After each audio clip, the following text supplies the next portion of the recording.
going live until our rating, so it's not like he forgot that it's Thursday. Oh, okay.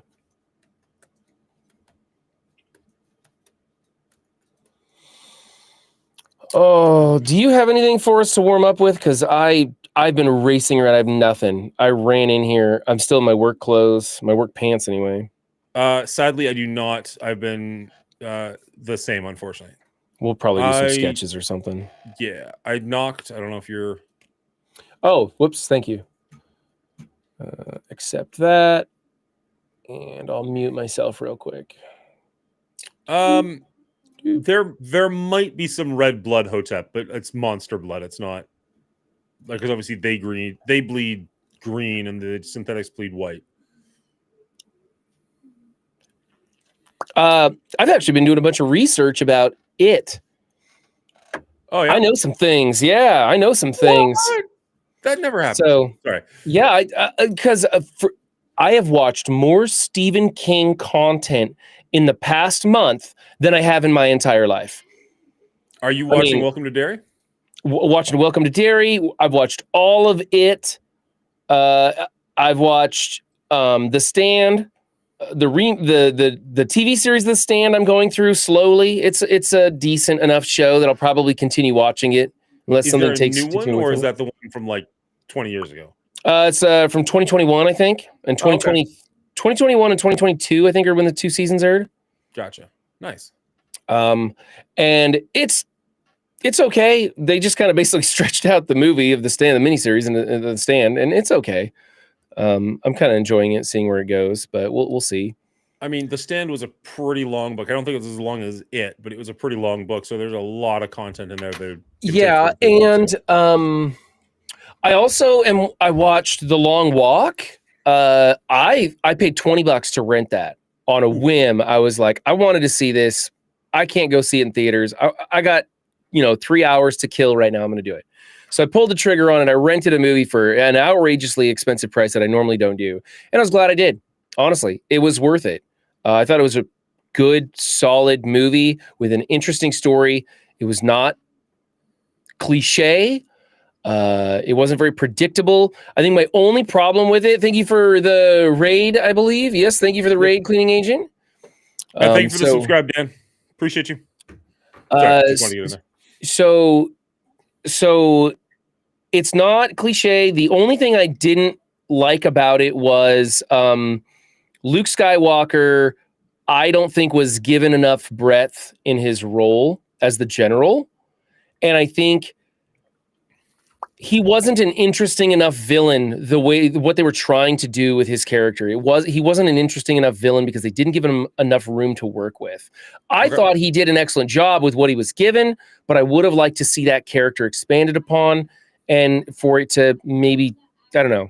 You'd have to watch it to really see because it all rolls into it, but solid acting on the walkers in the movie.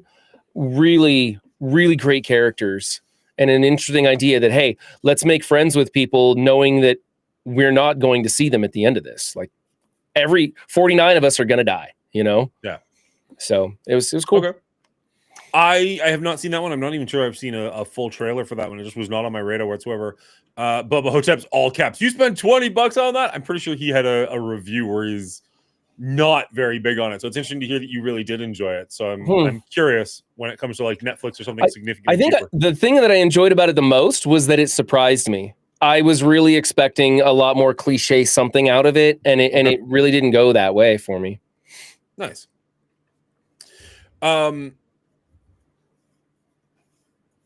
Sorry, I am working on Little Sleep, and I'm like way hyped about a movie that we are not talking about tonight. So I'm just like my head in this space for this one. Hello, Will. How are you? Hello. Can you hear me? I can hear you, but more importantly, we can see you. Show that bad boy off, sir. All right. Oh, my camera. Oh, you're fuzzy. Oh, there it is. Can't even handle all this. I figured because we're doing It Chapter 2, I was cosplaying as Henry Bauer tonight. So yeah, you got to put on some pounds if you're going to be the future Henry Bauer. Honestly, I'm kind of sad because that mullet looks really good on you. Like it actually looks pretty good. I don't know if you said that in the R rating chat or you said that to me specifically, but you're just like, I'm really surprised and disappointed with how good Will looks. I'm just like, yeah, bastard, pull anything off. Damn. I wouldn't say it looks good, and my wife definitely hates it. But it's a look. That's fair. It could be a lot worse. Let's go with that.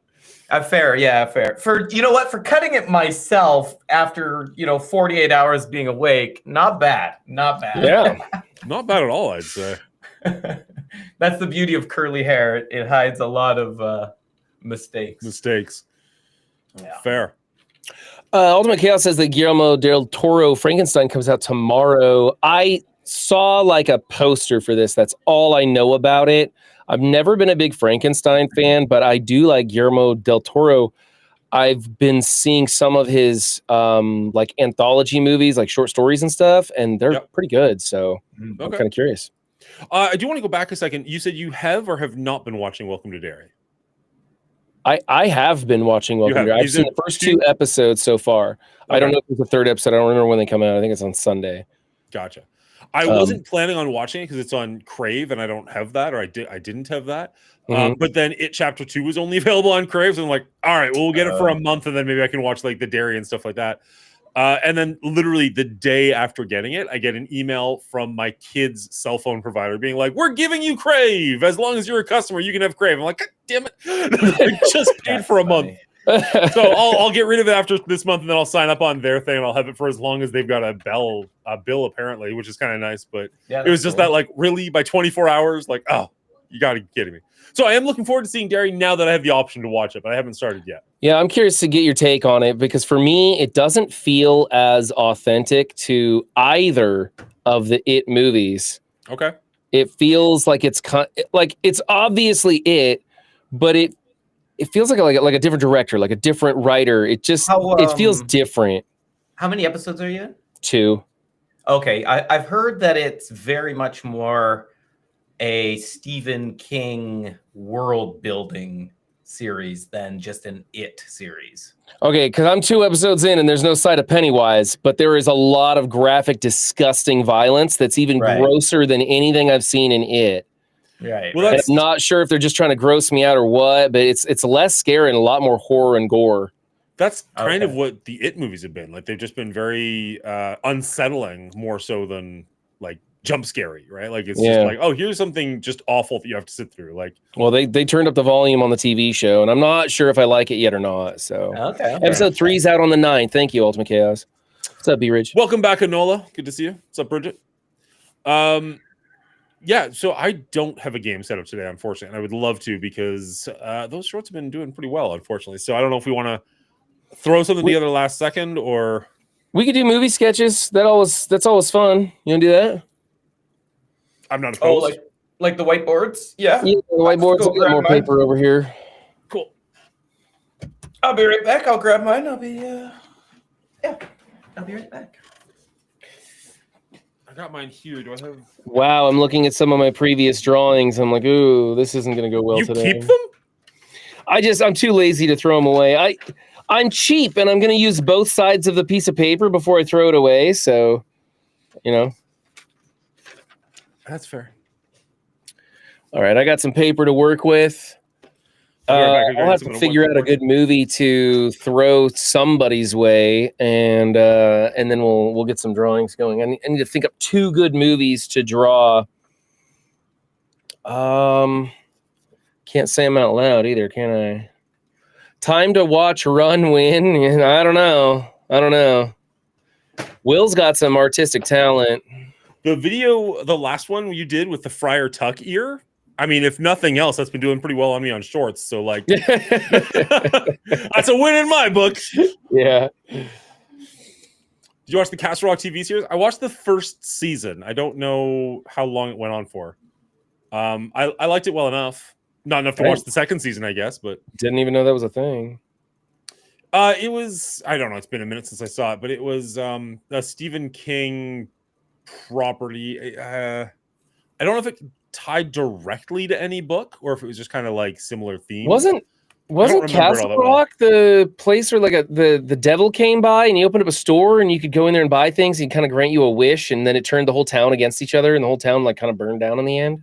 Is that Maybe I'm thinking right? of a different show. One of us is thinking of a different show. I don't remember that. Well, aspect I'm of not it. thinking of the show. I'm thinking of the movie. There was a movie about that, and I I don't know thought the it was movie. the town of Castle Rock, but I don't remember the name of the movie.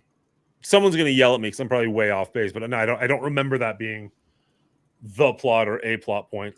Hmm. All right, I definitely have a movie I want one of you to draw.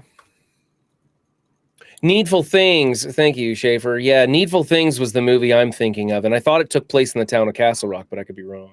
It could. He likes to reuse things, so Castle Rock was in a bunch of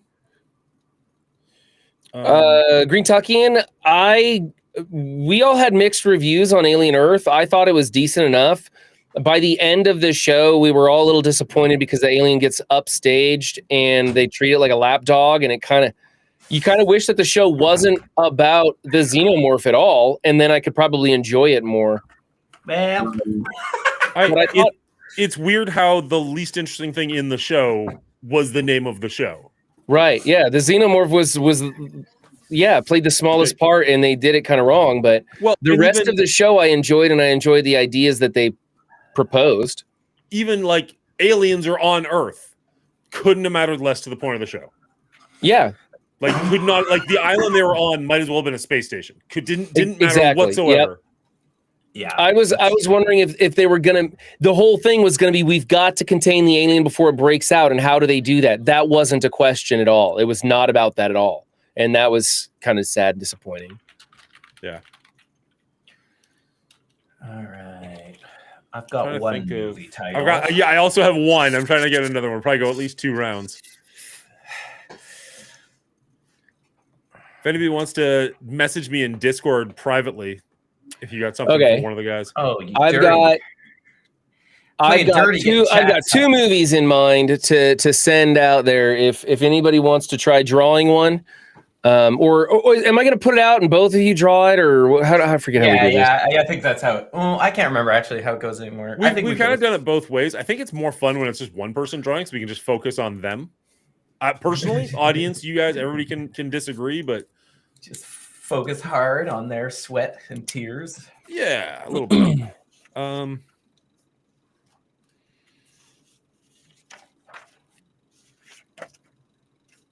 Trying to think of something. All right, Like, I'm not gonna. necessarily like super hard, but like something more interesting than just. Mine are weird.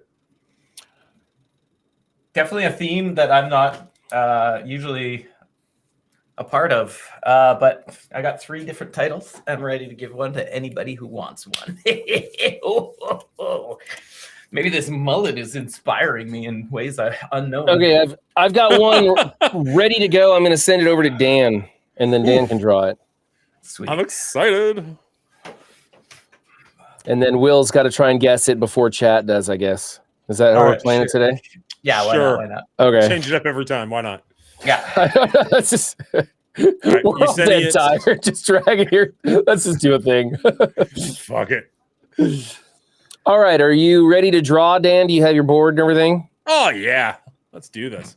Bridget's All right. ready. In I'm ready. 3, 2, 1. There it is in Discord for you. All right. Oh, all right, sure. I'm trying to make these real challenging this time because I Yeah, think they're always so hard and you guys blow them away so easy. I don't know. Okay. Sometimes they are super hard. We'll see. We will see. What? Okay. All right, I'm going to start guessing. Crouching Tiger, Hidden Dragon. Is that the name If of you it? get this right away, I'll be like before I even have to draw it. I would really appreciate that. Yeah, just throwing out a random title and just happens to hit.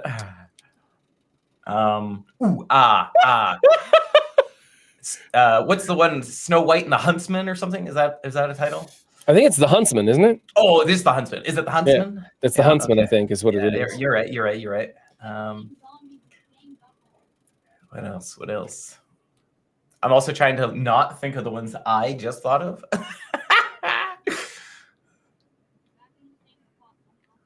Oh God, I'm terrible at this.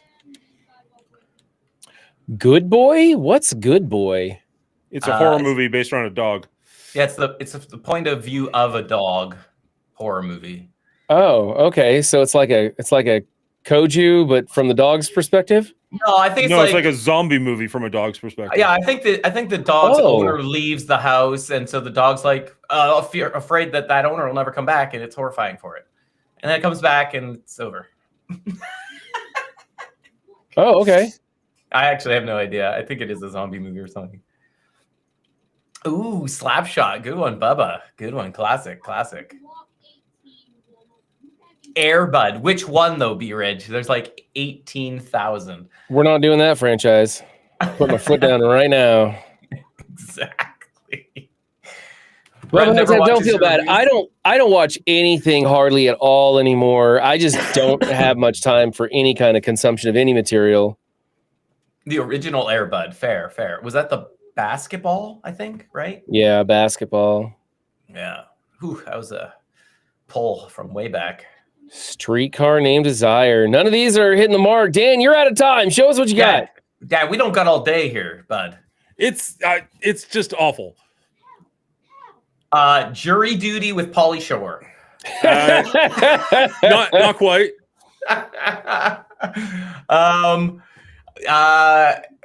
Is there like specific characteristics I'm missing? Oh, from yes. your He's zooming in on the lapel. stick figures? Good God. I've no idea. Ultimate Chaos got it before you did. So did Wonderful Few Good D. Men. All right. A few good men. I was trying to put them in like army fatigues with like It was the medals on the medals on their chest, yeah. badges. I'm like, I don't know. I can't say like I can quote the movie verbatim, but I don't know how to draw any of those scenes. I mean, there was only 3. That's not a few, so it was a little. I was debating trying to draw the poster. I was like, that's not going to work. I've got one queued up for Will if Will's ready to draw. Holy shnikes. I see how it is, Run. You're just avoiding drawing yourself. Okay, That's right. Put it off. Send it. All right, in 3, 2, 1. You can't handle Here the you drawing. go. You can't handle the drawing. Oh yeah, here it is. Okay. I'll try to There go were medals faster. on the chest. Shh. Oh, what the fuck? All right, gloves are off for run 7 apparently. Oh no! What do I even Air Bud. draw from this? Without being insensitive. Okay. Yeah. Okay. I don't know if you guys would know this movie, but that'd be fun to try. This is horrible. I'm very curious to see what Will draws on this. This is one. horrible. I'm very nervous to see what he's going to draw, considering the cue that he just gave. What am I supposed to do here?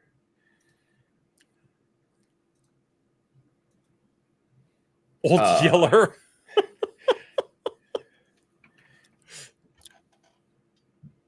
Bridget, if I'm not mistaken, we're like 15 or 20 years older than you, so we're probably going to catch a few titles that you don't know. I have no idea what to. She also says regularly she doesn't watch movies, so Yeah. doesn't help.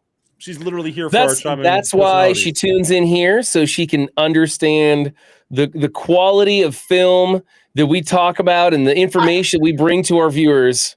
This is the only thing I know of. I've never seen this movie. I have no idea what I'm doing. This is the worst. What? How would I know, Will. Like I intentionally put you in a hot seat here. Cannibal Holocaust. There's these movie titles, and I'm like, is that really a movie? I need to put that on my list, man. I've heard of Cannibal Holocaust enough to know that it is real, but I've never seen it and I don't plan on it. That's just the best I got. This is all I got. Wow, that's honestly pretty good. Wedding money wedding. Yep. Money pit. No. Crazy Rich Asians. Yes. Oh wow! Oh no way! See, Chad. No matter how hard a curveball I try and throw these guys, they'll figure it out. Okay. Yeah. Does this guy look too Asian though? Like, is he too Asian? This guy here. Is that insensitive? think we just move on. Man. All right, moving on. No, I'm biting my tongue here. Like, let's not offend anybody. Just keep your mouth shut. I'm sending one to Run 7 as a... Okay, I got my drawing marker ready here, Sharpie in hand. So going over to clean. Here you go, buddy. Okay. Got it. I figure it's not too hard. It's not too hard, but should be fun to draw. I can't believe you're not punishing him a little bit more after that. I mean, there's still time. I'll punish him enough in this R rating episode, I'm sure. It was Beaverage. It was impressive that Dan got that. Let's be honest. Good Lord. Boy, What is Life is a Highway? You keep bringing it up. Like, that's a song, not a movie, isn't it? Life is a Highway is a song that people keep guessing for Hurdle when I'm streaming. Ah, okay. Yeah, that's just like the go-to stupid answer. It's good. Stupid though. until it's right. Exactly. Then As we'll part all of be your laughing. As part of your challenge about having a mullet for a month, are you not allowed to wear your toque? I'm allowed to wear a toque when it's cold outside, but on stream I won't be for sure. Okay. Fair enough. But my wife says, you know what? I prefer you in a hat. all right.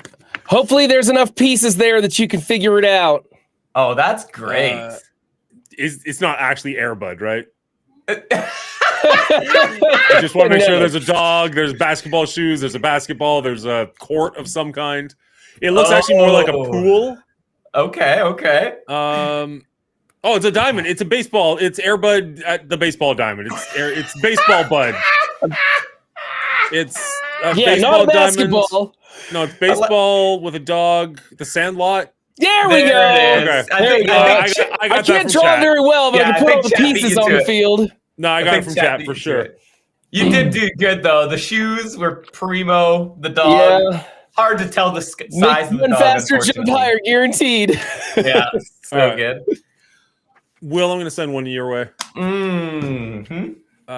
When was the last time we talked? How far down the list are you? Oh, there you are. Oh, not too far. Not too far. Oh shit! Get my marker ready. Everybody's just throwing out baseball references on that one. A Field of Dreams. Yeah. All right, you ready? I mean, I'm not ready. There you go, sir. Oh shit! All right. Okay.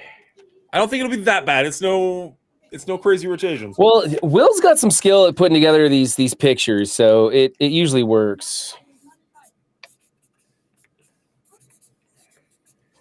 Field of Dreams is the best baseball movie. I personally go Moneyball, but everybody has their own. We are reviewing a movie once, so we're just getting a little warmed up, having some fun. Although we are already, wow, we're much later than I thought we were. Oh, this is so bad. Not now, but next week we should time it. Each of us has a drawing and see which one the audience can guess first. Oh yeah, so we each get a So we're all different drawing movie? at the same time. But yeah, Oh, yeah, that a is good. different movie. So they have All to right, guess this like is- Dan this. Money Chicken Arrow. I love it. I love it. Chicken Little? No.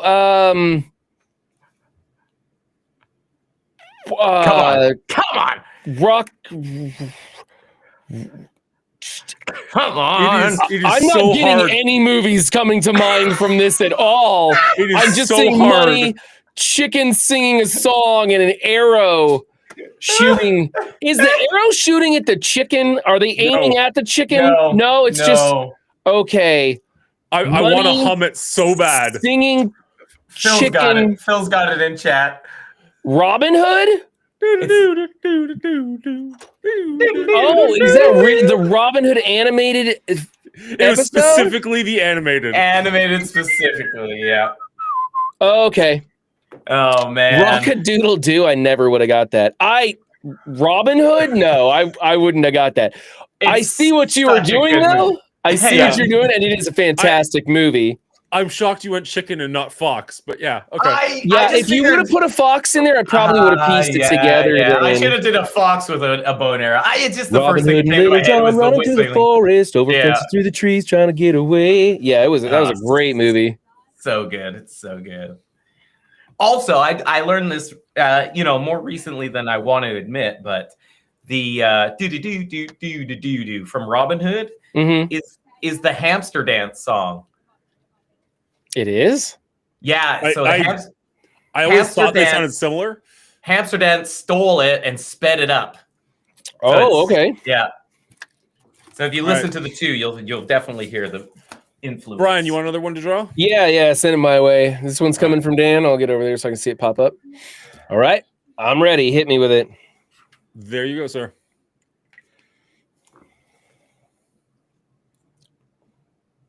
Not hard in concept, but enjoy drawing. Chicken Run was also a pretty fun movie, to be honest. That's the one Mel Gibson where they're trying to escape. Yeah. Yeah. I remember enjoying it, but I haven't seen it since 97 or whenever it came out. Yeah, it's been a while. But I remember enjoying it. I thought it was Magic Mike.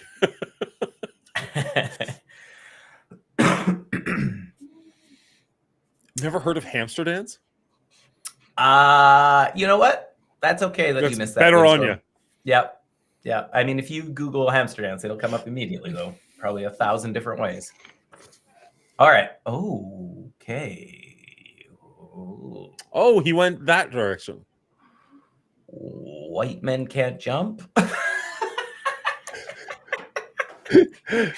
forgot I was supposed to be guessing.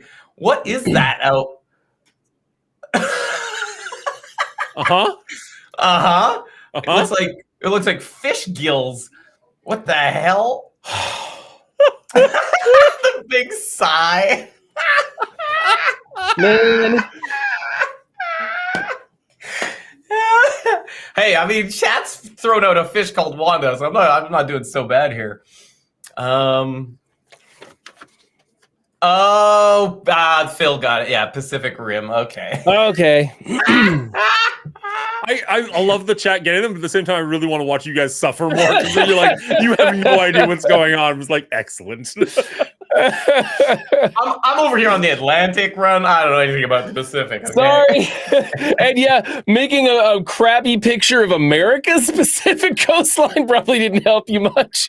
I love also just pointing to the rim of the freaking basketball hoop. Well, my first thought was to put like the rim of a toilet for some reason. I don't know why, but I was like, no, if I draw a toilet, it's gonna throw for a way loop. I guess there's definitely some other rims we could have put in that wouldn't have been good.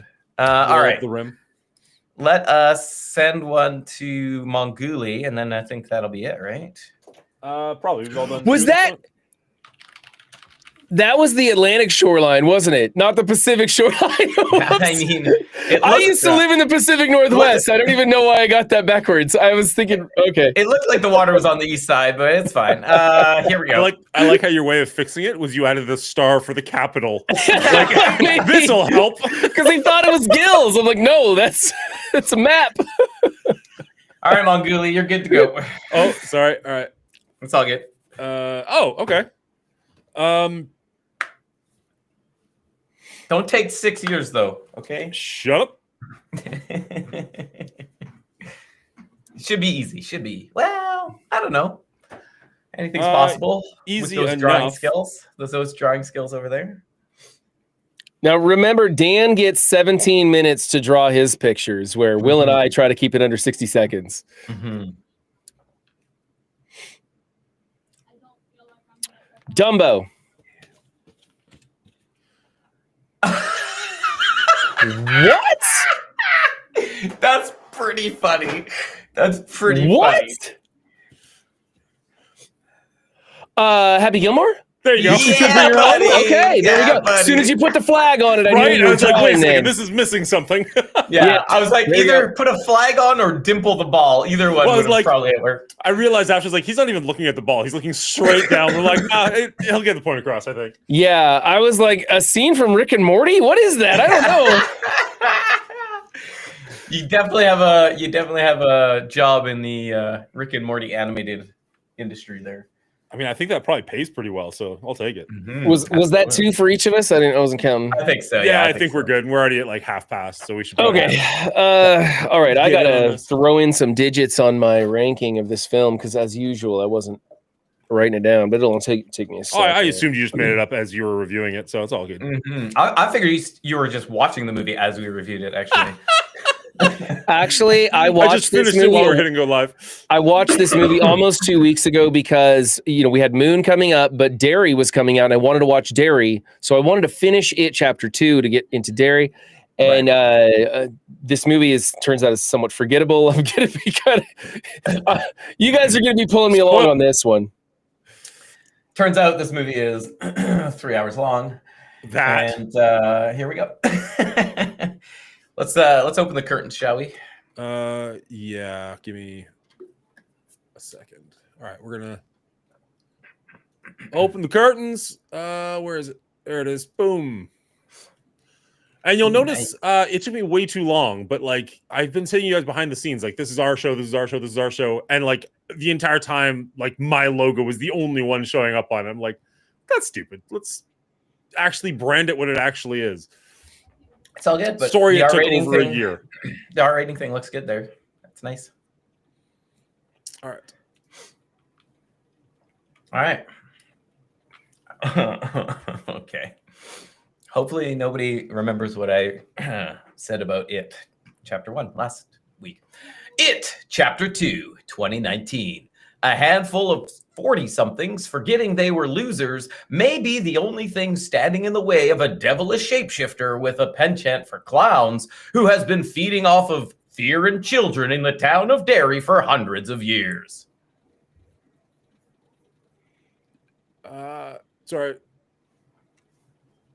No, Things were I need happening. to I wasn't apologize. ready to Isn't go for that- the microphone. Kind of.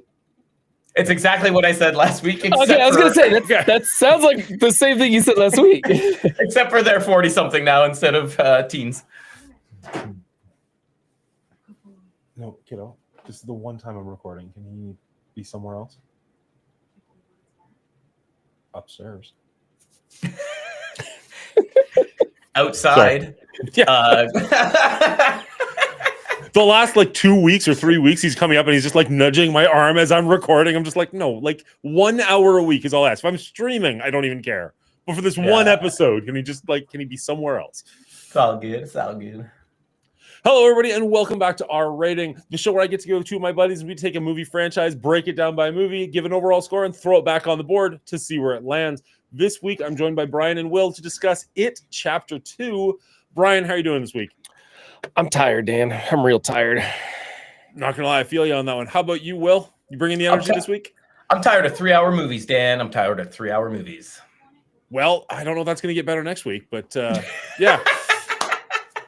All right, this is It Chapter 2. Obviously, we went over It Chapter 1 2 weeks ago because we had Moon in there. We've all seen this franchise before, though, right? This is not a first-time viewing for any of us. Yep. This is my second and hopefully last time viewing. You say that a lot on this show. It makes me really wonder what we're torturing you with. Honestly, I'm with Will on this one. This is my second time seeing this, and I don't think I have any desire to come back and revisit it again. It just maybe because I've just been saturated by Stephen King. We were talking about this behind the scenes, and if you guys want to show up live to the Twitch streams and see the behind the scenes stuff, we get here a little early. We goof around. We talk about stuff. I've probably watched more Stephen King in the past month than I have in my entire life, and I'm just kind of saturated with it. Maybe that has to do with it. I really enjoy Skarsgård. I think he does a great. His version of Pennywise is also very good, and I enjoy that. But yeah, I'm kind of done with this, and I think after we go through it and dig through it and piece this apart, I'm probably going to be able to put the lid on it. All right. Well, since we're all just throwing it out there right away, I also didn't enjoy this movie as much as the first one, or as I did the first time around. So that's interesting. I don't think it has anything to do with being oversaturated because I haven't seen anything Stephen King in a while, other than I guess It Chapter 1. And this movie just was absolutely not doing it for me. My wife and I took 2 sessions to get through this one, which I hate to do. Yeah. And by the end of it, I like looked over. She's like going to bed. I'm just like, did that do anything for you? And she's like, no. I'm like, yeah, I just didn't resonate with almost anything. Like I didn't have much fun on this one. The first little bit, like kind of until they go to the Chinese restaurant, I was relatively into it. And then pretty much everything after that, I was trying to think of like, when did I fall off? And I think it was like then, like right then and there, where they're all like, I want to go home. I want to go home. I was just like, yeah, go. Just go home. Just like, let's all just go home. Just pack it in, call it a day. That is probably one of my least favorite tropes in TV shows or movies or anything. When a character's like, I don't want to be here. I don't want to do this. Just sign me out. Especially if it goes on longer than like 2 minutes. Like if that is like the point of an entire episode of television, I'm out. They made an issue of them all wanting to go home, and then they kind of ended up, they sort of were like dealing with their issues or coming up with more memories, and whether they were scared into staying and dealing with it, or they felt the need to stay and deal with their fear or something, they kind of all turned around. But yeah, them kind of going back and forth just felt like added footage that we didn't need in this so much. And I don't know how that sort of I don't want to be here attitude really related to the source material or paid homage to the Tim Curry version or anything. I don't see how that added to anything other than just dragging out the story and giving more opportunities to look into the adult's viewpoint or history. I think there's also something to be said about the fact that they were all adults. Now, I think the adults all did a good job acting. I had no problem with any of the actors, and some of them I thought were brilliant casting for the characters to grow up into that character. It's somehow less engaging to watch a full-grown adult get scared by a clown than it is to watch like a 11-year-old get scared by a clown. Like, I'm not going to say that Pennywise isn't terrifying, and obviously they know that he can kill them at any time, and he's a gigantic space monster spider. But like, there's just something in my brain where like when Bill Hader is in broad daylight being terrified of a clown a mile away, you're just like, okay. Like, it just didn't have the same pop or panache for me that the first. There was a lot more daylight scenes in this one, they were just kind of CGI. You know, the Paul Bunyan chasing him around and stuff, which didn't scare me at all. I just kept wondering how come no one else is seeing this. Like, he's because like, I think it's in his head or whatever. But real. it just a lot of the sequences just didn't really land for me this time. Ironically, that's one of the only jump scares I think that actually did get me is when he's sitting on the park bench looking around, and all of a sudden, just when it's like right beside him, like it wasn't like he was creepy or it kept going, but just that initial like bah, because it was just so loud and just in your face. It was like, oh jeez. But I think that might be the only one. Like, most of these were just more just weird. Like I said with the first movie, it's more unsettling than it is scary.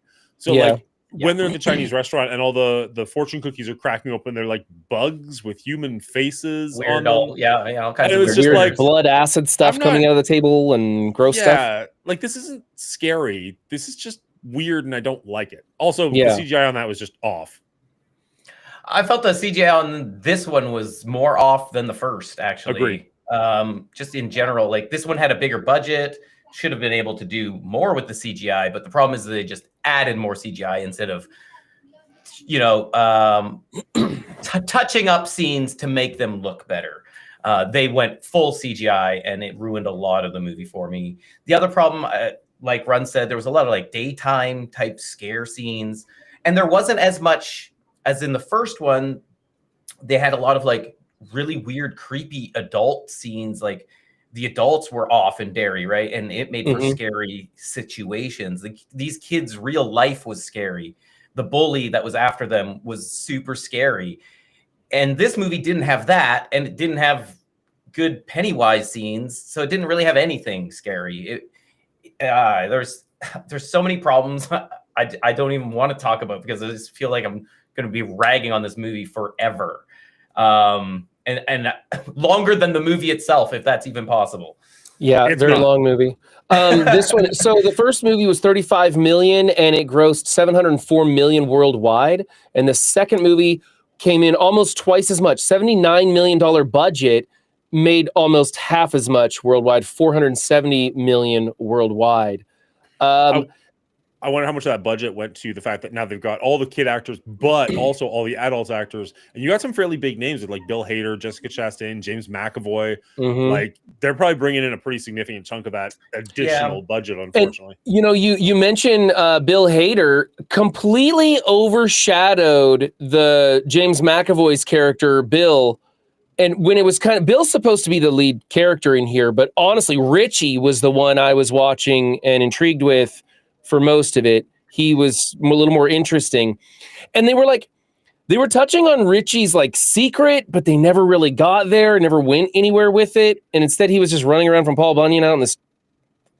Yeah. Yeah, but he got more. That's the thing though, is Rich got a story arc, whereas the majority of the characters did not. Yeah. Mainly, like as you said, Bill, his character had like very little arc. Like he's still upset about his brother that he lost like 20, 30 years ago. Like it's just it's the same ploy. At least Pennywise went after some other kids and made him feel bad about it. So that was something. And then there's Ben, who is no longer out of shape and has everything going for him, except for the one love he lost 30 years ago. He's still not over it. Like what does the clown have to go for him? Nothing.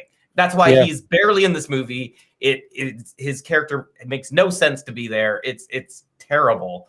And yet he gets his own little segment, and you're like, oh man, why am I watching this? Why am I watching this? So I'll push back that the slightest little bit. Yes, it's weird with Ben's character because he's in the real world, we'll call it, and still looking at that photo in his wallet. So like he's clearly not over her, even though everybody's forgotten everything. He's still holding on to the feeling of her. With Bill's character though, you got to remember he left Derry a long time ago. He's coming back. He's seeing his old house. He's seeing the place where his brother was killed. Like he's being confronted with a lot of those things. It's not necessarily getting the feeling that in his day-to-day life, he's like moaning about his brother on a constant basis so much as like you're returning to the scene of the crime where all the trauma is. That would bring up a lot of feelings. It could trigger something. Yeah, I guess so. Although in this plot line, does he even remember he had a brother? Because they all forgot Derry and that they were there at all. Why did they even come back? How did Mike convince them? How did Mike even convince them, being like, hey, remember we made a pact? Actually, I don't remember Derry at all. Who are you? They didn't really showcase those conversations enough to isolate that, because I was kind of the same thing. Like they blast through the conversations on the phone and he gets everybody to come back and they all remember each other all of a sudden. But they have a hard time remembering anything else. Even when they're in Derry, they struggle for it. Now, the amnesia thing did explain one thing that didn't make a lot of sense to me. Beverly is married to an abusive husband. And I was like, that just doesn't really check for me. I know there's a thing about people, you marry your father. You marry your father, or, the guys marry their mother or whatever. I get that. But this seemed like her character in the first one overcame her fear of her father. You wouldn't expect her to get into another relationship like that with some other dude. But if she completely forgot all that, then it would make sense that like subconsciously she would fall back into it. So that did make a little bit of sense, but they didn't really explain it. I had to make that connection myself, and it was a bad way to go about it. But the rest of them forgetting everything and having trouble remembering, and when they did remember, they just wanted to leave and bitch about it the whole time. Really just kind of ruined it. And like you said, Ben being this really attractive guy all of a sudden, it didn't jive with me. That whole story was pointless at that point. I didn't like it. I think talking on the amnesia thing, I don't know that they necessarily forget their families or that they grew up in Derry so much as they just have all moved on with their lives. They forget, they do forget Derry, I guess, to some extent. They do forget a lot of what happened. They forget their friendships and why they've got the scars on their hands. But, like, I don't think she forgot that she has a father because her dad still lives in Derry, and she didn't. She purposefully moved on from him. Also, how did that guy survive that hit to the face from her? I thought he was dead from the first movie. She, like, slams him with her dad. Like, she slams that toilet cover. Oh, yeah. Oh, man, that would kill somebody so easy, I think. Yeah, it's just a 20-pound brick of porcelain. Yeah, he's fine. He's fine. Having her husband be abusive, though, in the book at least, is a huge plot point. Like, he actually follows her to Derry and is like kind of a main antagonist. So in this one, she just takes the ring off, and like that's the end of his storyline, which I was okay with because this movie's already 3 hours long and bloated with the characters we actually care about, or are supposed to care about. Thank you. Sure. But it's just one of those things that, like, I'm kind of glad they left that in the book. The amnesia thing is intentional. They put that in there. It is supposed to try and represent the forgetting of the childhood, the forgetting of those things. It was kind of explained to me. I was doing some research on this. Yeah, what a it's- lot of people do with trauma is they take it and they put it in a box and put it on a shelf and they leave it there.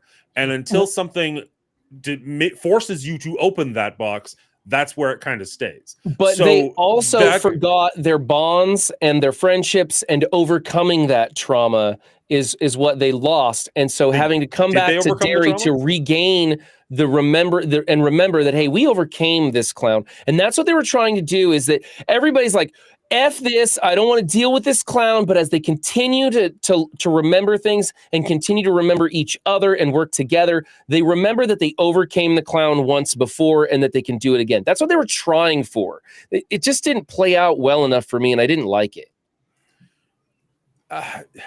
So we talked last week a little bit about like generational trauma and stuff like that.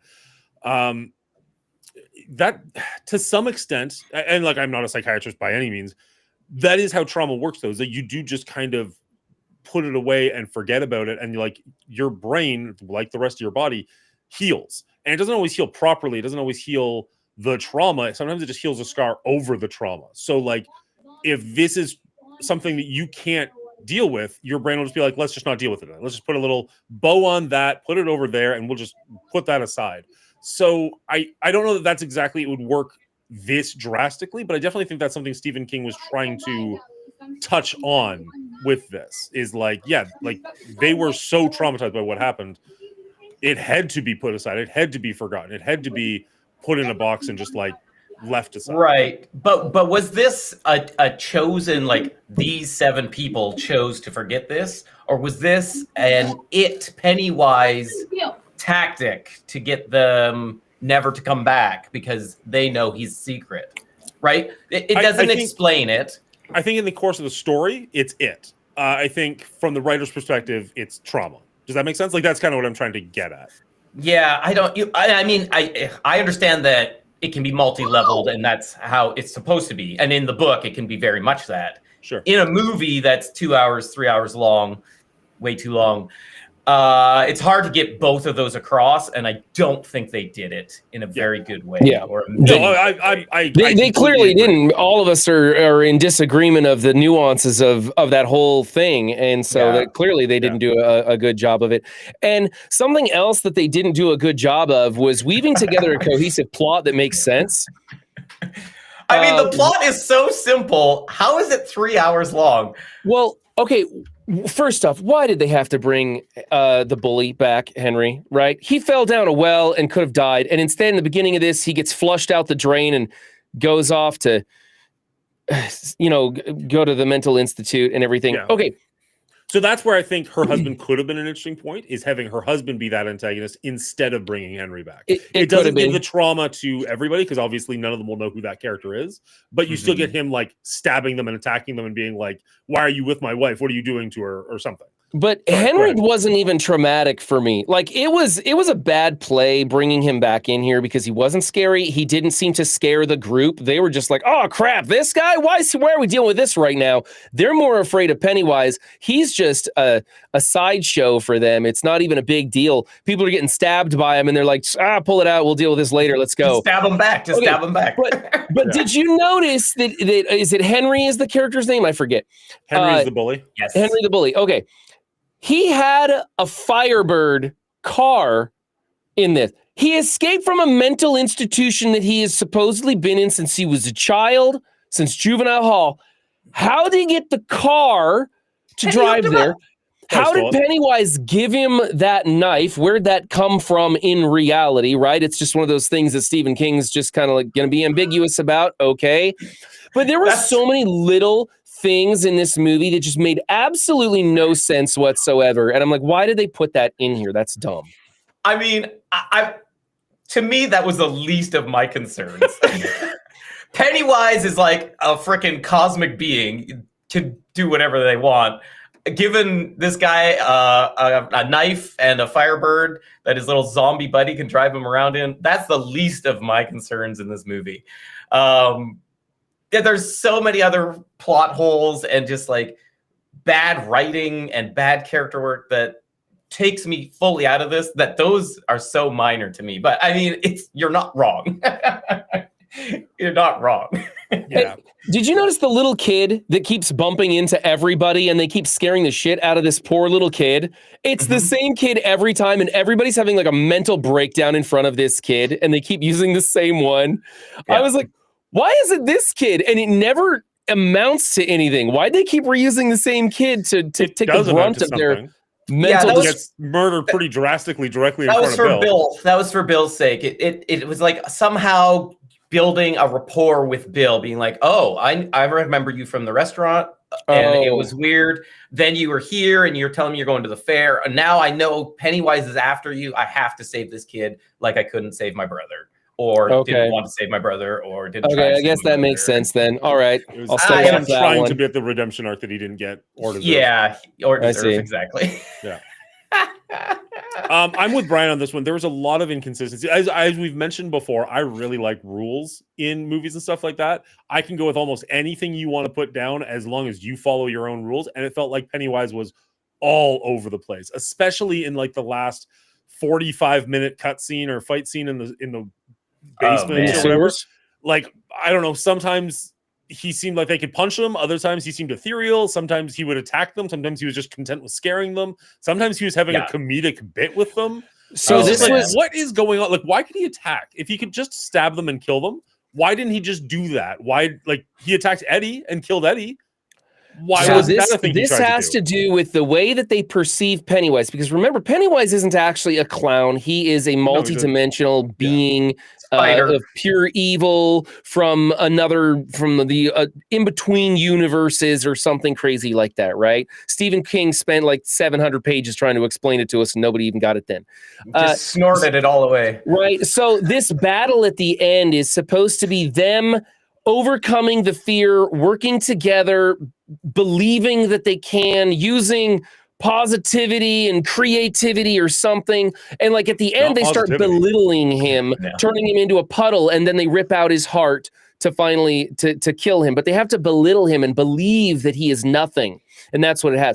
So it's this matter of belief and fear and stuff. And it's like representative of it, and it's very ambiguous.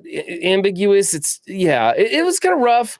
But speaking of the final scene, there's a lot of people did not like Stephen King's ending in the book because it was very hard to understand because of all that ambiguity. However, the movie with Tim Curry, everybody hated the ending because it was the spider monster, right? And they couldn't make a monster to represent it in its true form. It was supposed to be just what people could comprehend. And so they made a big spider monster, and no one liked the ending. And so throughout this story, even Stephen King himself makes those jokes about the ending sucked, right? Bill's book, the ending sucked, and I didn't like the ending and all that. So this time they made sure to put Skarsgård's face on the monster. It was still kind of a spider monster, still a CGI wonder Mess. cluster. Yeah. But you still had the creepy eyes or some of that emotion coming through from Skarsgård, which I like that they tried that. They tried to change that ending and make it a little different from everything else and still incorporate things.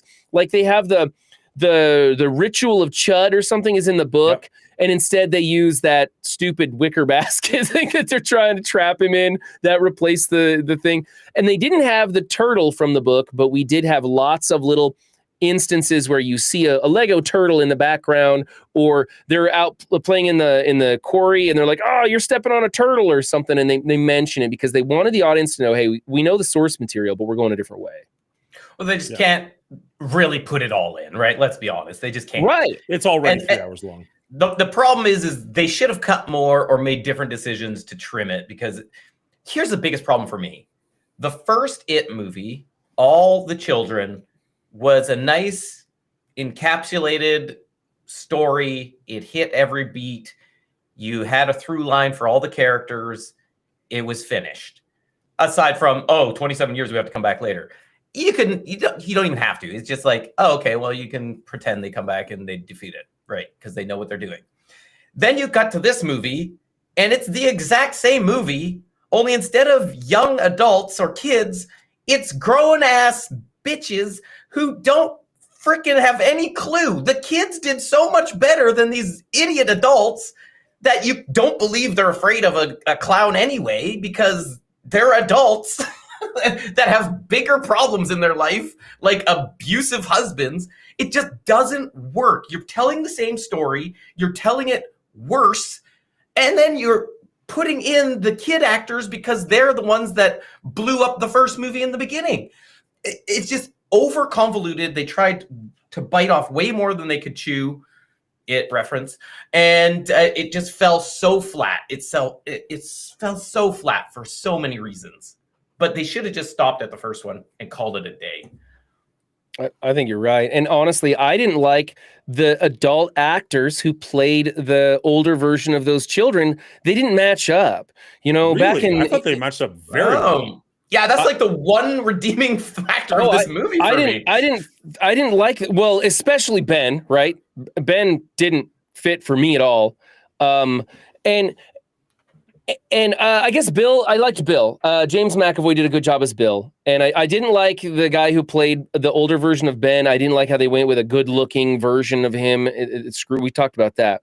Sure. But the rest of them, I kept having to go, wait, who's the other than Eddie? Or is it Eddie? It's Richie. Richie was the one, but he was, the glasses. You knew who it was, right? The giveaway there. But the rest of them, I kept going, wait, who's this? Wait, is that Stanley? No, he committed suicide. Wait, no, who's this? Like, I kept having to stop and try and remember. And then, of course, the other thing, too, is that I watched the original one with Tim Curry. So now I'm getting those kids mixed up with these kids and those adults mixed up with these adults. So maybe I put it on myself, but it was a little too much. Problem. I mean, what about you, Dan? What did you think about the adult casting compared to the children? I mean, it helps that I also know half of the adult cast, whereas I only knew one of the child actors. So you always have like that little bit of an in. I thought a lot of the actors did a really good job. And especially, specifically, I would say Bill Hader and Jessica Chastain, when they have those like flashback cutscenes back and forth, you can really see just how close they actually are, like how much it does kind of work that like, yeah, I could absolutely see you growing up into this person. See, I didn't like Jessica Chastain as Beverly. Really? It didn't fit. Yeah, it didn't seem like the same person. She seemed like a totally different person to me. Okay, that's fair. That's your opinion. I will staunchly disagree with you. I think she was probably the best cast of them, but okay. I don't know. The as far as physical appearance, I think Eddie was the best cast. They look so close.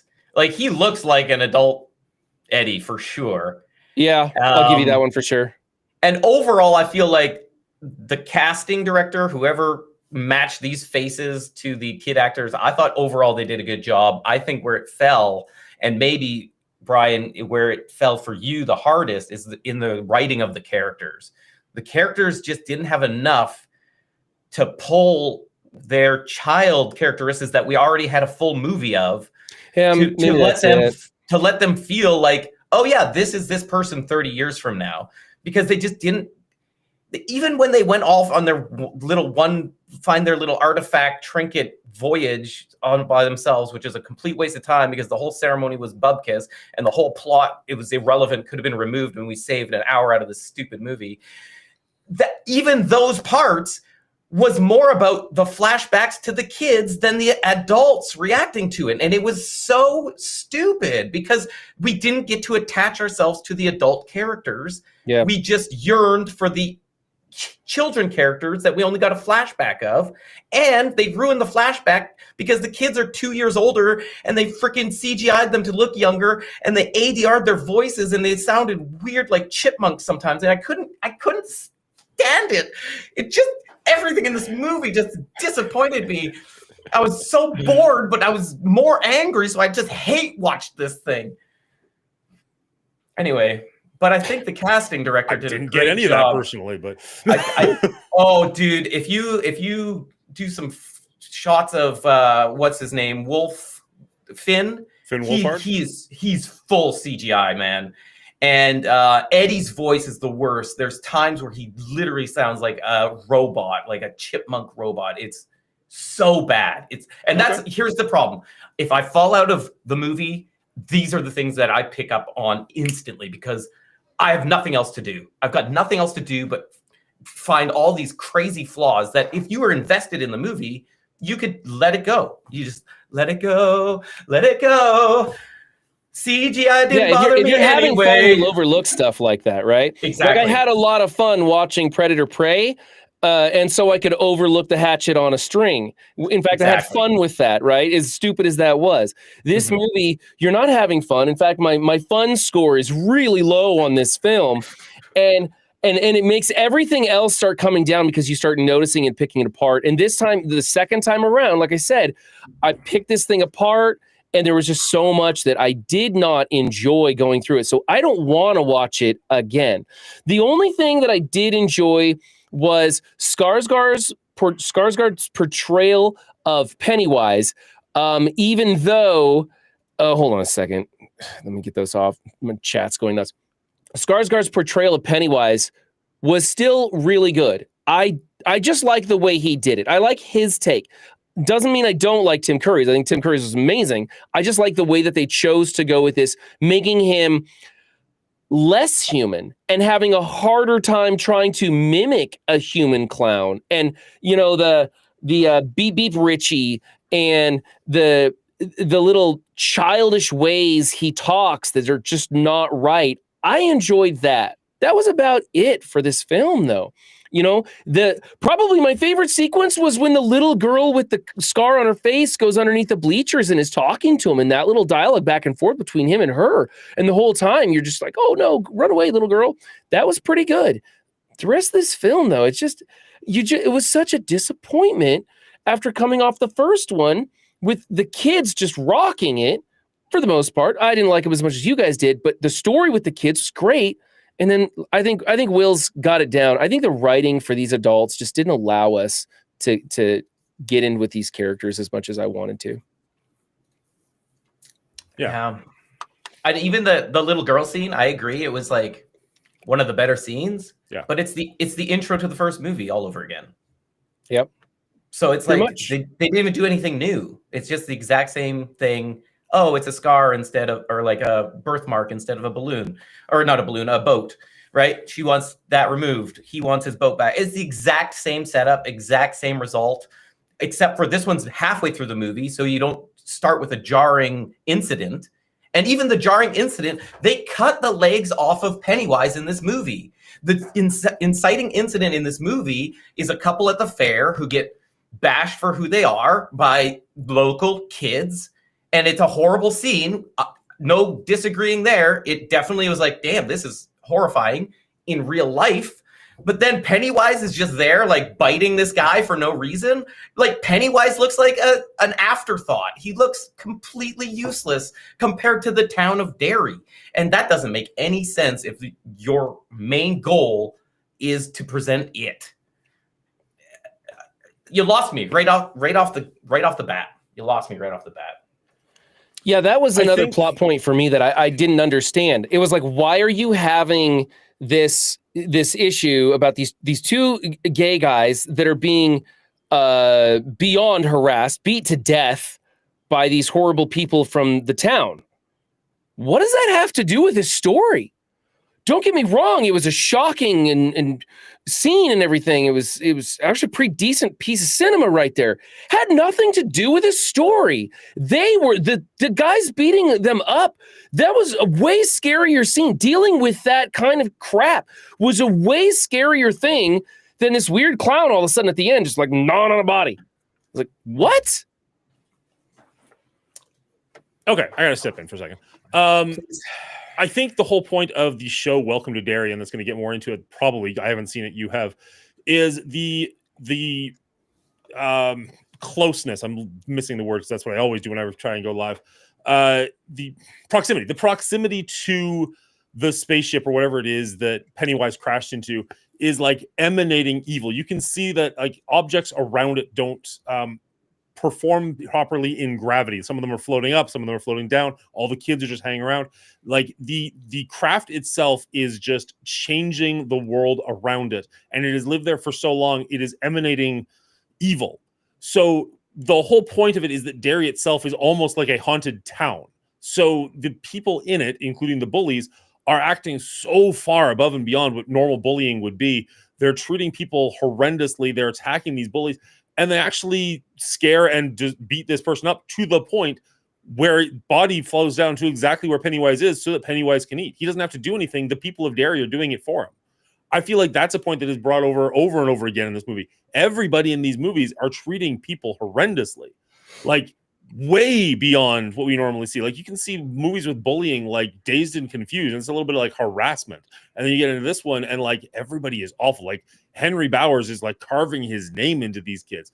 The harassers at the fair are literally trying to kill this couple. Like when he throws the body over the bridge, there's no doubt in my mind they have to assume that they just killed him. Like there's no way they don't. I think that's kind of the point that is like the unspoken truth of Derry, is that even when Pennywise isn't actively doing something, his presence is felt in everything that is happening around him. You guys don't get that at all? I agree 100%, but I was waiting for you to go off of full screen. Fair. Yes, in the first movie, that is 100% accurate. In this movie, that is 100% not accurate. In this movie, it's only those guys at the start at the fair. That's true. There's not a lot. There's the bullies. Where else? There's the bullies in the arcade with Richie. Yeah, but that's a flashback, isn't it? It's a flashback of yeah. Sure. But again, it's all the kids. None of the modern day stuff, aside from the fair, shows that aura of Derry under this cursed spell. And it's there's times you can do it. Like there's the waitress at the restaurant. She doesn't do anything. There's people here and there that don't nothing except that incident in the modern times shows that. Otherwise, it's Henny. Yeah, but he's like possessed by Pennywise. Like that's sure, but that's kind of my point. Like the whole town to some extent, right? Like they don't interact with very many people outside of their little circle. Henry is also an outlier because Henry knows who Pennywise is. Henry's accepted. Like it feels like it's accepted him as like he came back. He wants me to do his bidding. Like he was into it, right? Mm-hmm. In this movie, again, in the first movie, I think you can say it's the curse of the presence, the emanating of evil, and that would make sense. The movie does not come across at all in the same way as the first. But theoretically, you've seen the first movie. If you're watching the second one, if they spent time building that up again, it would be completely unnecessary. They show you one scene to show that nothing's changed. Add another hour. Sure. Like you're the one complaining about the time, but then you also want them to put more scenes. No, to Dan's point, in the show Welcome to Derry, there is some brutal scenes of racism, and your idea makes a lot of sense in that TV show and how it's carried on. So I think that is something that's trying to happen. They didn't do a great job of portraying it in this film. They just had that intro, and they could have. They did a lot of redundant, wasteful imagery and storytelling that just didn't need to be here. I would have preferred showcasing a little bit more of the emanating evil from the presence of it. Yeah. My issue, if we're going to do this, I'm going to go back to something Brian was talking about a little bit earlier. I just want to put a bit of a finer point on it. My issue with this movie is the ending, because we've had 2 full movies of these kids getting beaten up and tortured by the people in their lives and called losers to the point where they just had to own it. We see them grow up as adults, and all of them are very successful adults. Like none of them, maybe Stanley, we don't really get a whole lot what's going on with him, but the rest of them all seem like they have very successful lives, whether they're actually legitimately rich or running companies or, television producers or whatnot, or writers. All of them are doing very well in their lives. They come back to Derry, they're reminded that they're losers. And then the culmination of this film, the way they defeat this evil being who's been harassing them and other people for centuries, if not millennia, is they become bullies. And they have to use the language that they've been told the whole time. And they have to like talk down to this thing. And like, it struck me as so wrong. And I get that if like they did a Care Bear stare, it'd be even worse. But at least that would be like they're defeating it with happiness or joy or love or something. But the fact that this evil being is defeated by kids turning to bullying and saying evil things to him, like just rubbed me so incredibly the wrong way. That's the thing that bothered me the most. There was a lot of things that took me out, and a lot of rules that Pennywise didn't follow that I really didn't like. And that whole like fight in the sewers was just awful. But like when it culminated in that, I was just straight out. Like that was the worst decision it could have been for me. He's such a sad little clown. I thought he'd be like joking with him, like he's messing with him so much, and he's like, "Oh, you're small, you're nothing, you're small," and he's like shrinking away. I really thought he'd come back and be like, Just impale all of them. Yeah, right. Like do something. It So doesn't make a dumb. lot of sense. Again, to me, I think it's a bad layout for this movie. Like Pennywise, why he's toying with these adults so long makes zero sense, right? Like, if you think about it, how many times has Pennywise been in a situation where 7 people have thrown him back into the darkness for 27 years, stopped his reign, and then came back to finish the job? How many times has this happened to Pennywise that he can just be like, hey, all right, let's just have a little fun. I'm sure I can scare these adults a little bit. No, just kill them. You have so much power, just kill them. It just makes me so sad. And that's like, even if they'd had to build him up, and like they got there right at the very beginning of it, and he had to gain his strength back, and that's how he killed Eddie, is because he finally ate enough fear that he was able to manifest himself in physical form. But they say in the movie he's almost at the end of his cycle. Like he's ready to go back into hibernation. He should be as strong as he could possibly be right now. Just and they're like, they're just mean to him and he dies. Like, just piss right off. Yeah. Oh man. Yeah, that's. I would have preferred the freaking Chud ceremony to work. They were all buying into it. They buy into bullying him. Why wouldn't they buy into this and just have it work? Because it's the same. It's the same thing in my mind. As long as they're believing it, it's going to work. Should work. It should work. Yeah. Although they believe that the spear is going to work, and the spear takes it out for a couple of seconds. Exactly. So why it doesn't work doesn't make any sense, aside from it's a horrible plot line that shouldn't have been in the movie in the beginning, because obviously the indigenous people didn't get rid of it. Otherwise, it'd been gone. What the hell? Well, because they didn't believe it would work or whatever. He scratched off of the thing. Yeah, it did fail, and that's why he scratched it off. He wanted them to believe it, and they did believe in the beginning. It's all. But how would I buy into this story? Being like, wait, if the native people already took care of this, why is it back? How did it come back if it worked? It doesn't make any sense. Yeah, not a lot of the adults were thinking all that hard on this one. Yeah. Anyway, whatever. It is what it is. Richie definitely had the best arc.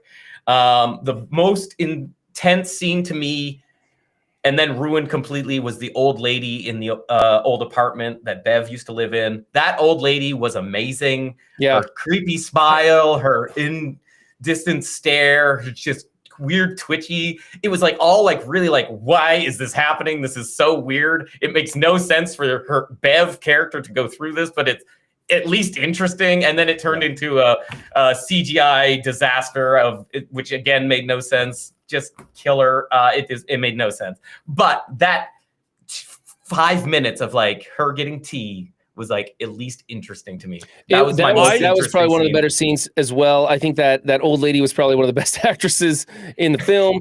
And it creeped you out. It gave me goosebumps watching it, the way she would just ask a question, just freeze frame pause.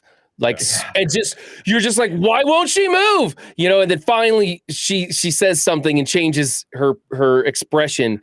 Yeah, it was fantastic. And then the monster comes out of the dark, and it was trying to get you that kind of one jump scare, and then she's like chasing around the room, and it went downhill. But it was, I like that. That was cool.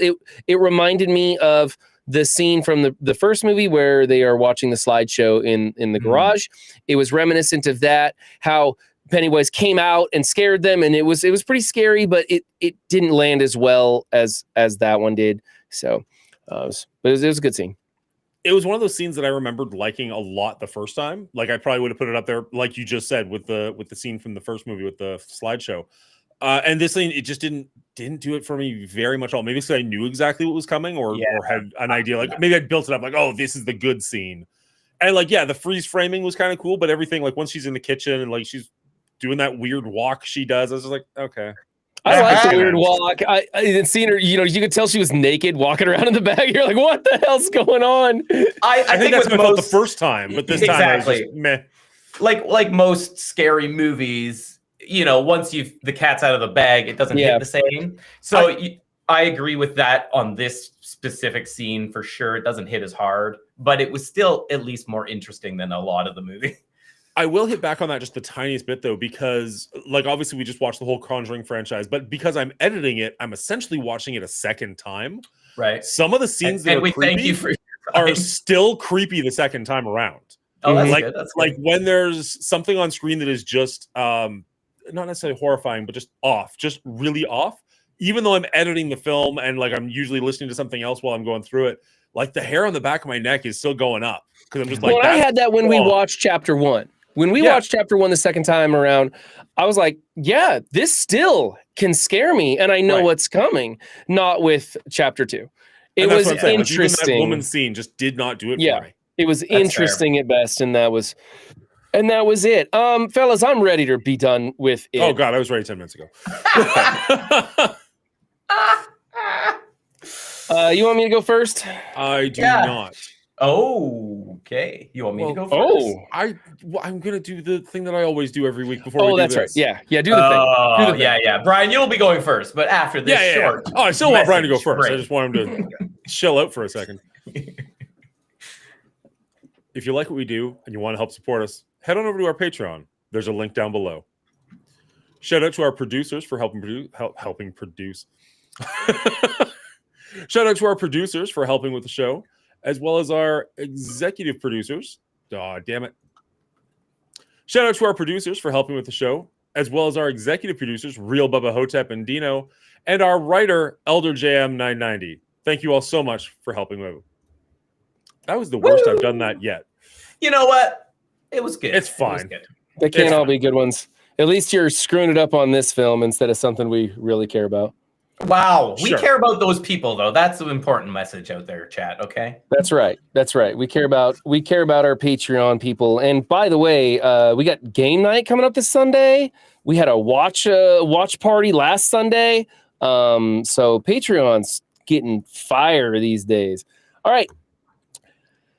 Here's the breakdown of the film. After talking about it with these guys, maybe these actors were decently cast and I just didn't have the opportunity to really feel their character because they had such crappy through lines for this film, for their adult selves, and just did not hold up to the tremendously good job that the children did in Chapter 1. So maybe I can give them a pass there. But there were so many just really weird plot holes. Everything from the wicker basket and how they, end up defeating Pennywise to just some of the weird stuff like, how's Henry Bowers get a car? Like, why? Where'd that come from? Little things that kind of took me out of the film. But the biggest thing was that I just didn't have fun watching this. I just didn't really enjoy it. And when you're not enjoying it and it's as long as this is, and there's very little for you to enjoy other than just picking the thing apart, really makes it a bad film for me. I gave this a 60. You know what? Forget that. Give it a 58. I'm giving this a 58. I can't even give it a solid 60. It's just no bueno. Didn't really have a good time with this. The only reason I would ever suggest anybody watch this is if you really enjoyed the first one and you wanted to finish it. But honestly, stop at the first one and just know that they end up beating it later. That's all you need to know. Man, I had to hold back so much noise right there. I was laughing so hard. You know what? F that. Put it at 58. I was waiting for a second digit. You're like, put it a 60. Yeah, 58. I'm just like, I was like, no, because I have it written down on my paper as 60, and I'm like, no, that's too high. But I already started on the 6. I can't go lower with the 6 at the beginning. That's so funny. That's good. Good. Great rating. Great rating. As I mentioned, I watched this one in 2 parts, and the first part we ended about an hour into it, and I was enjoying it at that point. And admittedly, I enjoyed the first one quite a bit, and I was looking forward to getting back to this one. I remember watching this, 2019, whenever it came out, and not loving it, but enjoying it. So I was looking forward to getting back to this one. Enjoyed the first hour or so of this one, maybe more than the other 2 did. I'm not 100% sure. But the second time we sat down to watch this one, and we went through the last hour and 45 minutes, I just, for the first time in a while on our rating, it really felt like I was just doing homework. Like I was just watching it to get to the end, just to be done with it. My wife was yawning beside me, and it was just kind of an awful experience. And even when it ended, I asked her, like, did that do anything for you? And said it didn't. I was like, okay, maybe it was just our headspace, maybe something was going on. So it's really interesting talking to Brian and Will. They were the exact same spot. Like this just did not work for any of the 4 people that I talked to about this movie. I will say that I think the acting in it was actually pretty decent. I liked the character. I liked the actors in those roles.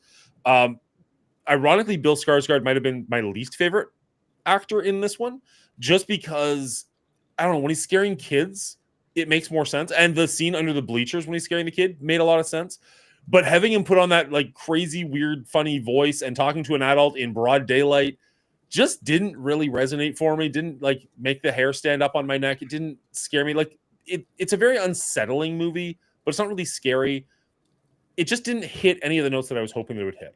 The sound at one point even like really made you aware, like, hey, bad things are about to happen. And it's like, I like scores when they kind of tell you what's going to go on a little bit, or when they're subtle and in the background, you kind of listen to it on a second or a third watch. You're like, oh, that's really well done. But not when it's punching you in the face with it quite as badly as this scene was. I just, like the guy said, the enjoyment level was awful. It was breaking its own rules. There's just not a lot to love here. And yet I'm giving this a 62. I don't think it was unwatchable. I just don't think it was nearly as good as the first one. I think it's totally fine if you watch the first one and enjoy it to finish off the series, the 2-part series. But maybe you just don't bother with the first one.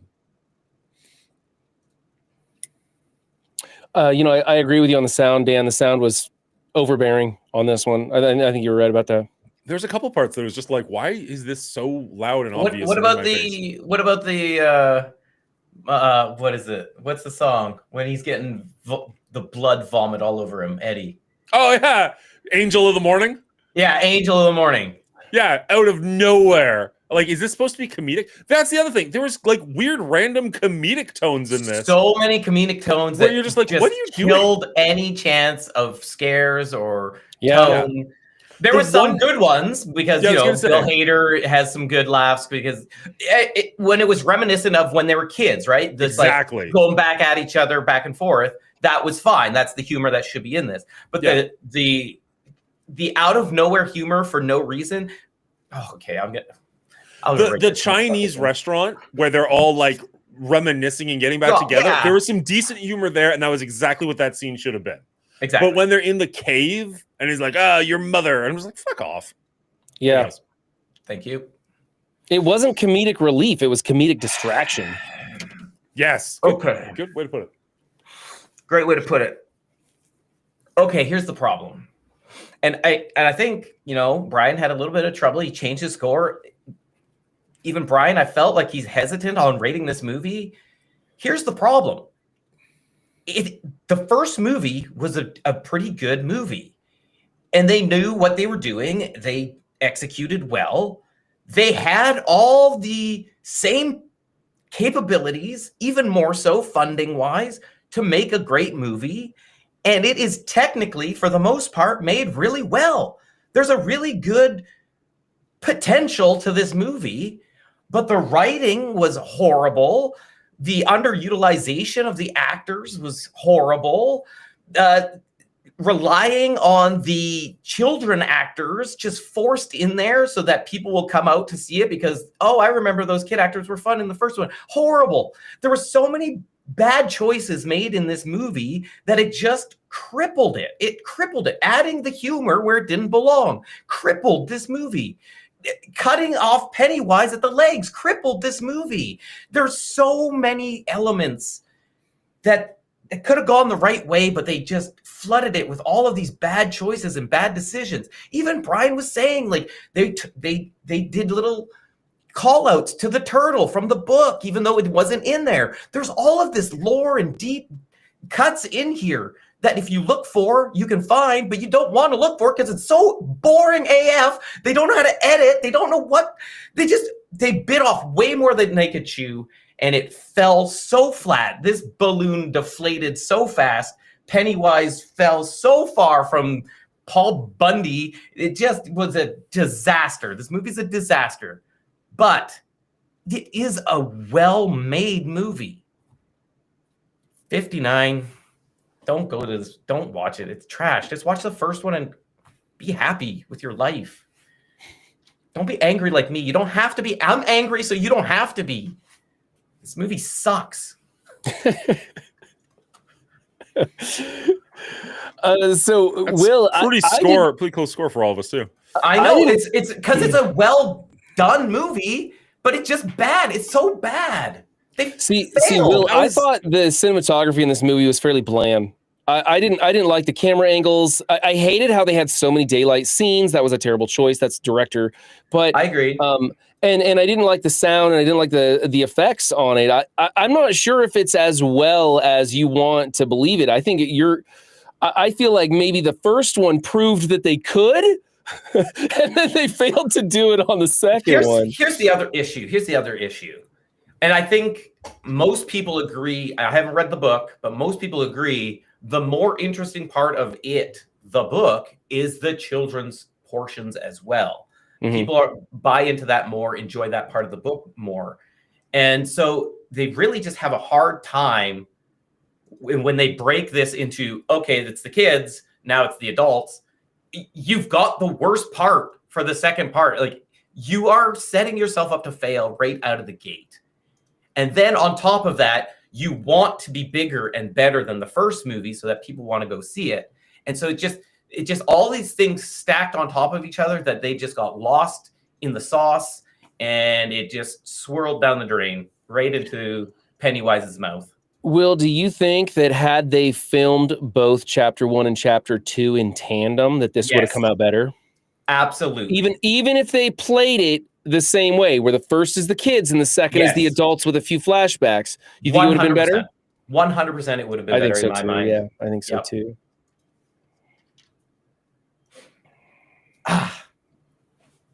I think there's potential, though. I think there is. It's just it's a hard. They had to be like, okay, Wicked.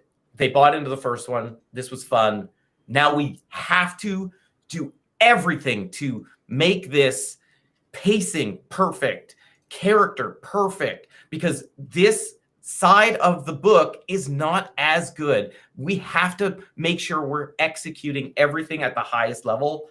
And instead they just drown. They just drown in all of it. Hey, I think one of the problems they had to some extent too is in this one, the adults all had to go and get their totems.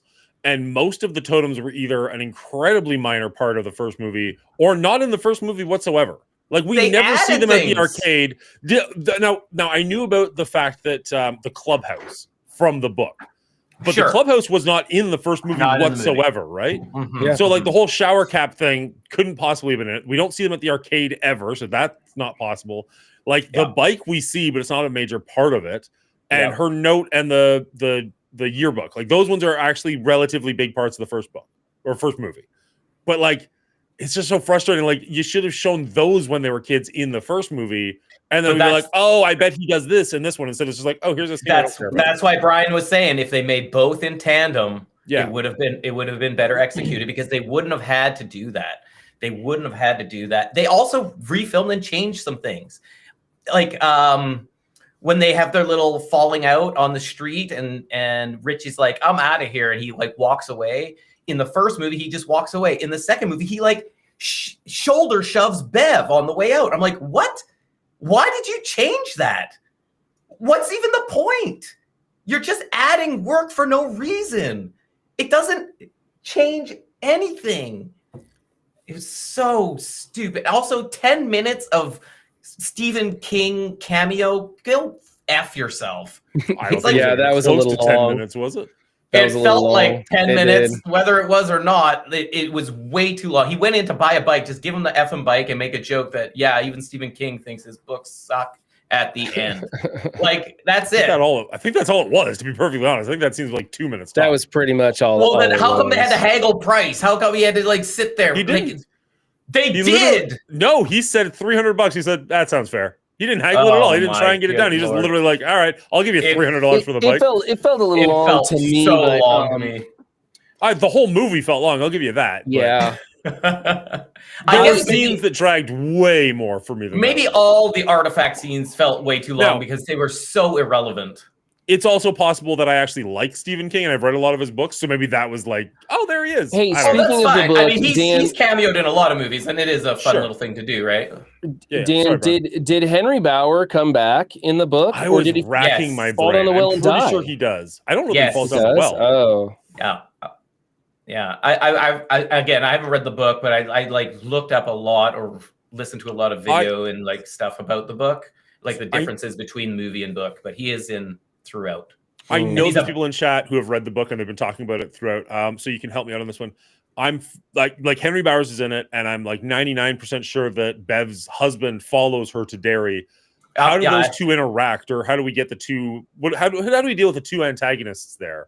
Like, does her Yeah, I'm husband not get killed sure. pretty quickly, or is he actually chasing and hunting them down as well? Yeah, I don't know anything about the husband, but I know Henry is different. He takes Mike right out, almost kills Mike, and then goes for Eddie, and then Eddie kills him with like a broken beer bottle or something.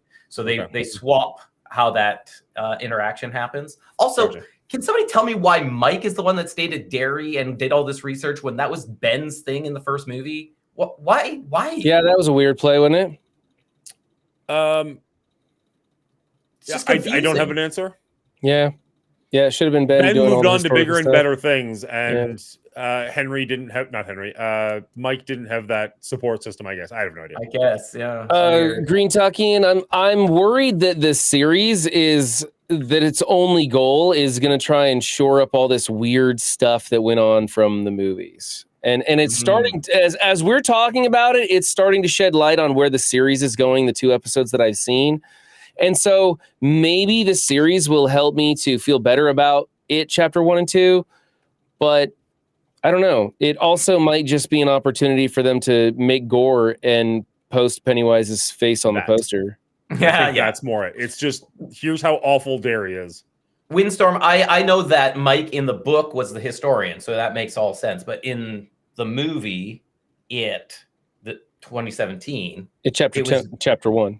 in chapter 1, Ben did all the research on Derry because he was a new kid and had nothing to do but sit in the library and do that. And so it would make sense that they kept that through line for the second movie instead of completely inventing him as an architect and then backtracking the first movie saying, oh yeah, we made this cool fort, remember? Ben did all that for us. He's cool. Yeah. It just seemed like, why are you forcing all this stuff when you had a clear path moving forward? And I don't know. There's again, I think rage the point- watch this I movie. think the point is that Ben is supposed to take the hurt of not getting the girl, and that changes him into the person he becomes, the successful, good-looking, thin, rich guy. Yeah. So if they took his character that was like kind of beat up at every opportunity in the first movie, and then he's the one that never leaves Derry, he's the one that's like living above the library, like it'd just be too sad sack of a character. And It also, doesn't like ha- it Mike doesn't needs have to something be, to do though. because Mike had nothing to do in the entire first movie. I know. I that's the other problem is, again, you have these 2 movies. It's not enough time to develop all the 7 characters, I feel, right? Yeah. They did an okay job as kids, but again, I think they just dropped the ball as adults. Yeah, the source material is nearly 1,200 pages, so that's a lot. That's a lot, man. So it's hard to get all that stuff in here.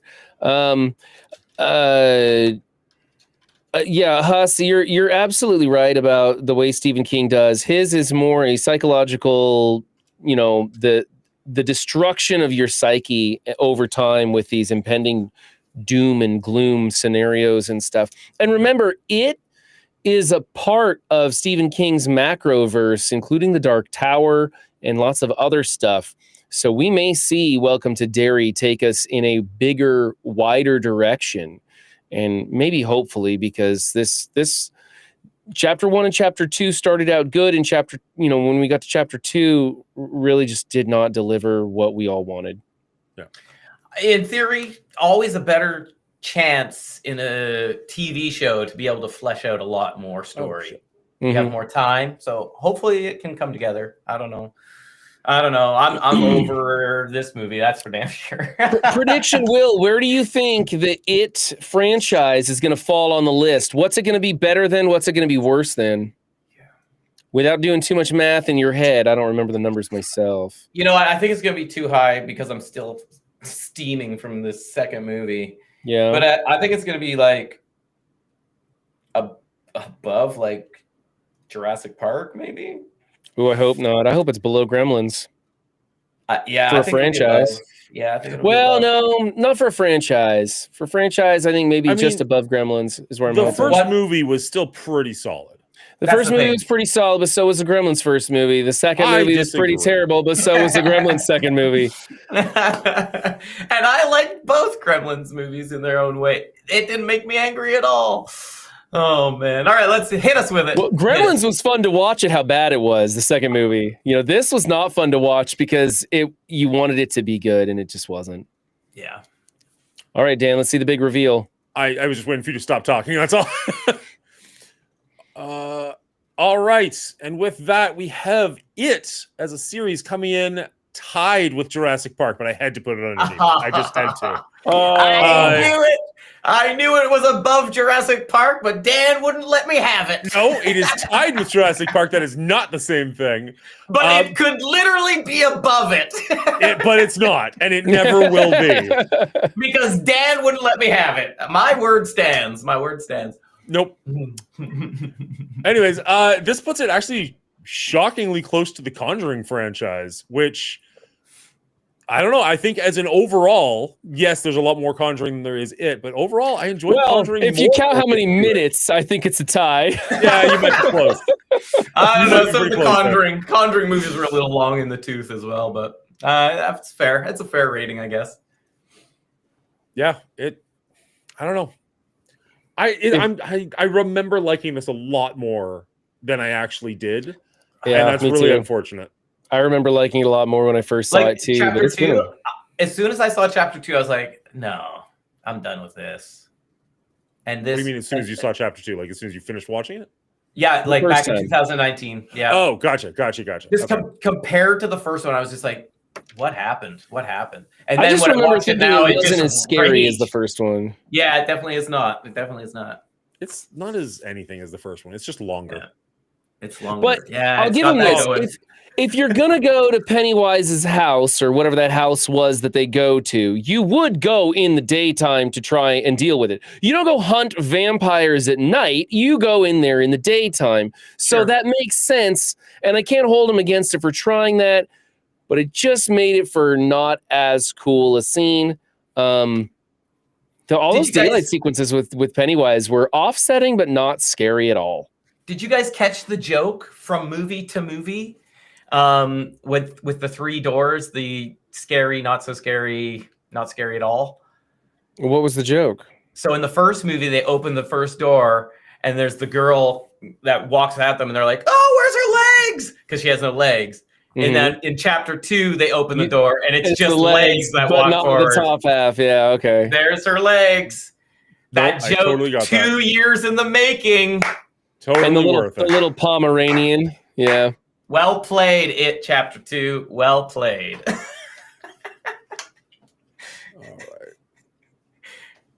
All right, that's our rating of It Chapter 2, but what's yours? Let us know in the comments down below. I'd love to hear from you. We record this live over at twitch.tv/The Monguli Show every Thursday night at 9 p.m. Eastern Standard Time. So head over there and hit the follow button if you want to hang out with us live. Or if you made it this far in the video, you probably enjoyed it. Hit the like and subscribe button on this one so that we see you in the next one. Fumble the ball a little bit, but I'll take it.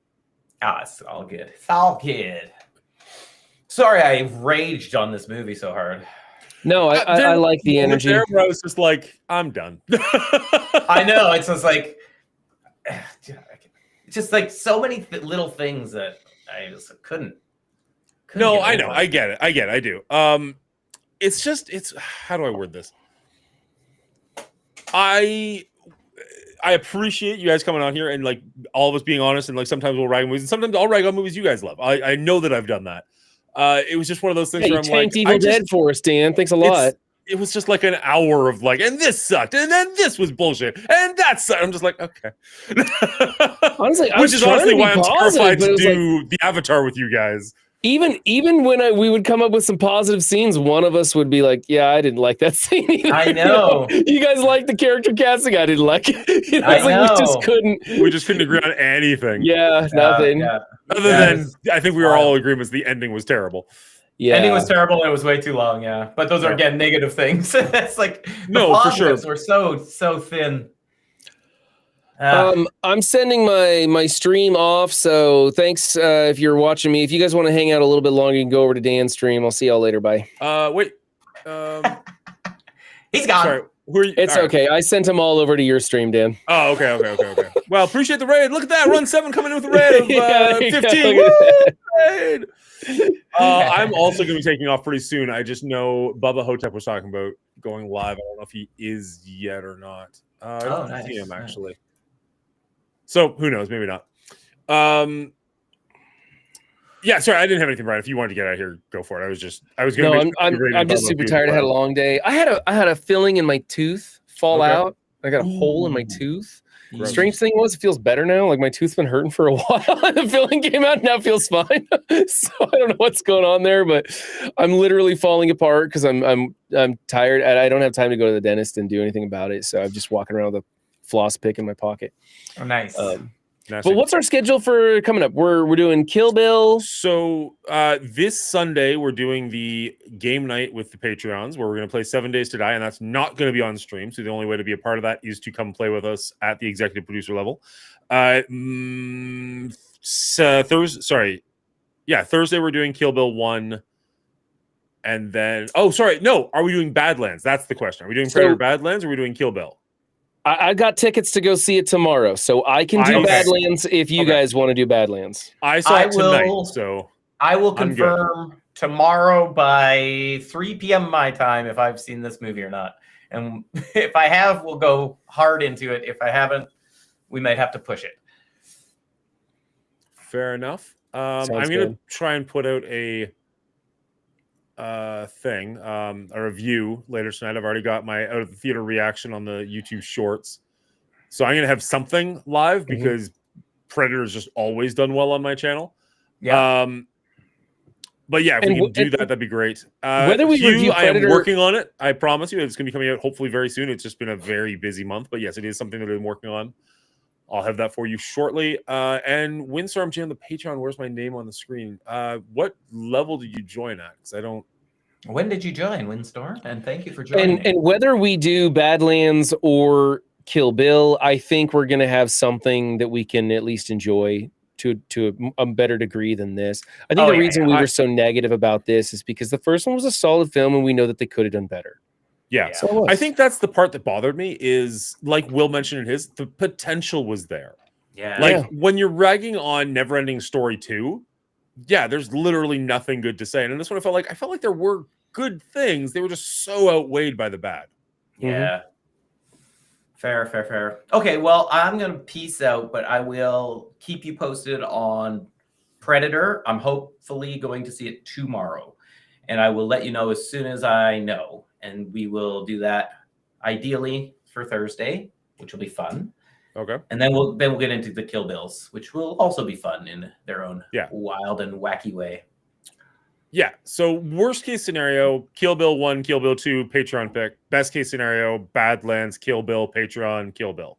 Yeah. And could I propose that after we get through 3 or 4 of these, that let's do something not bloody horror action. Like, I'm so saturated with gross films it was October, right? All scary stuff comes out. We did some Halloween stuff. Yeah. Yeah. I mean, and I'm ready to do a comedy, a rom-com. I don't think we have any rom-coms on there.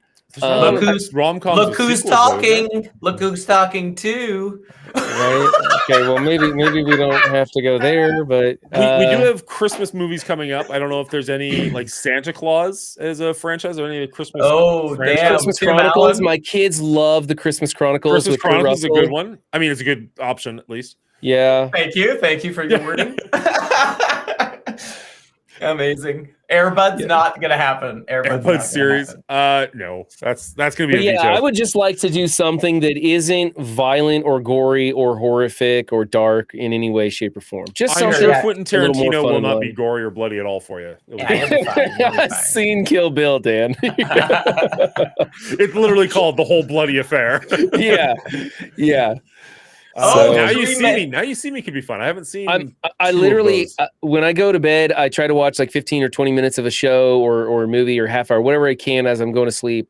And for the last couple of days, I have had to force myself to watch something lighthearted and that's not scary because I'm so stressed at work and in life. Just to And then I wind watch down. more adrenaline, jarring, gory stuff. And it's just Yeah. been too much for me. And I'm Yeah. trying to back off some of that. Get a little wind down. No, it's fair. It's good for us to switch I- it up too. 100%. We always got to keep variety on our list anyway. All right, gentlemen, thank you. It was a wonderful time, even though it's a negative time. We got to get through some of those sometimes. So I'll catch you guys later. Bye. Appreciate it. Cheers. Do you have any idea what you're doing tomorrow, Will? Nah. Cool. All right. Have a good Yeah. night. You too, man. Cheers. Have a good weekend. Cheers. Let's see. All right, I gave him a chance, but I don't see Mr. Hotep live anywhere. So unfortunately, we're gonna raid out to someone else. But on the plus side, we've got a couple of people live. I'll send you somewhere new. We always go to Just Pincy. Let's go to Claudel. Playing some Fortnite.